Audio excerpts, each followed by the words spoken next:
Hi and welcome back to my YouTube channel. My name is Dean. In today's video, I'm actually going to be making a non-soap video.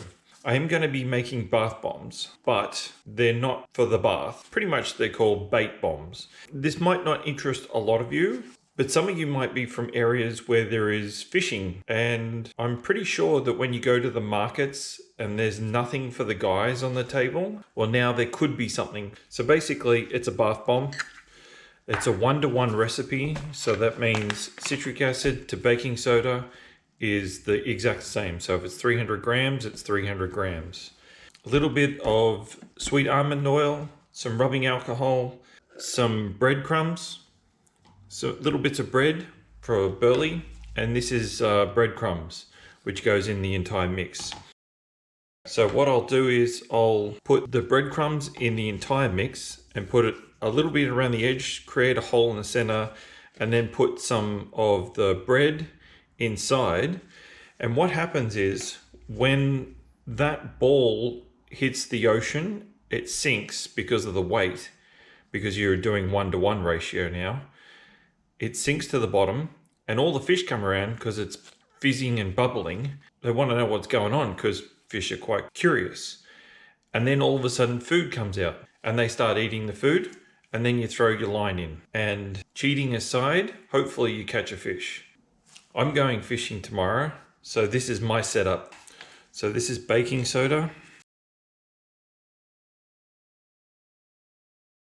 And here is 300 grams of citric acid. I should point out at this stage that I don't use mica in this. I don't use anything that I would want to put in the ocean, like glitter, mica, fragrances, or anything like that. I'm trying to keep it as natural as possible. So baking soda, citric acid, some bread, some rubbing alcohol, which is going to be evaporated anyway. And so you get really hard bait bombs within a few hours. So it's going to mix this up.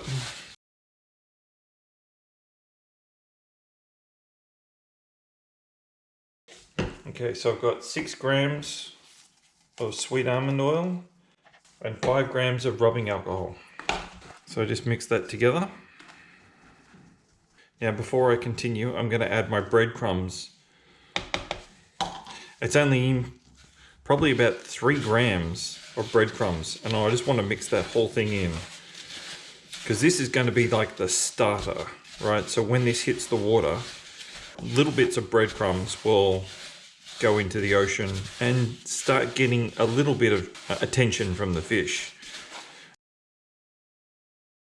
So I don't want to tip all this in at once because you know what happens.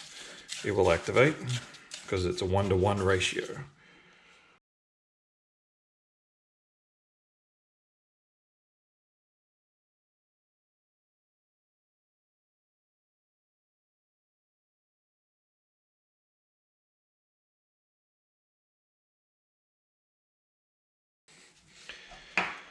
Okay, so I've got big bath bombs and little tiny ones as well. So we're going to fill the big ones up first. So as I said, put a little bit in, right?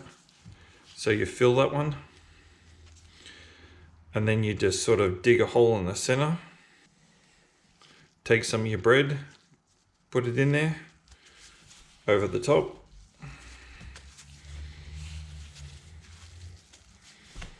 Okay, so we'll put that one aside and we'll do the same to this.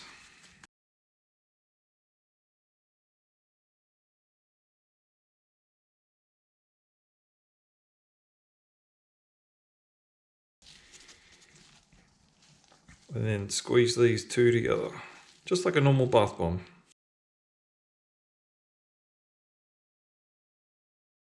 So here's something else. This is just a container. I don't have anything else at this stage. And I just sit them on top. There we go. So I want to sit it upright.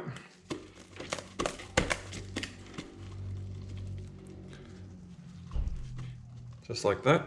So the weight of it actually creates the dip. Because if you put it flush down, it's going to flatten out. And every now and then you just turn it over and that's it.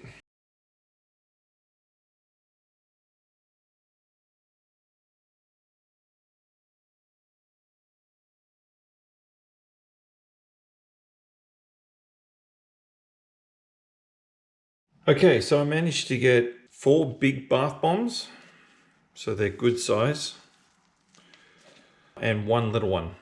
The little ones didn't hold very well, and it's hard to put bread in them because when you put the bread inside, there's not much of the baking soda and citric acid to connect together, so the big ones are better. So I look forward to fishing with these tomorrow. Anyway, I just thought you guys might enjoy something a little bit different. It might give you a little bit of an idea of something that you could put on your table if you did a market. On a side note, it's usually better to make these at least 1 night prior to actually using them, possibly 2, but I wouldn't keep them for longer than 2 or 3 days, just because the bread will go off. And I hope it's something that you might think about in the near future. As always, you can get your ingredients from online, like places like Amazon. So if you're going to buy your products from Amazon, just click on the link in the video description. That really helps me and the channel. So thanks for your support. If you like this video, please give me a thumbs up. Make sure you subscribe to my channel, and thanks for watching.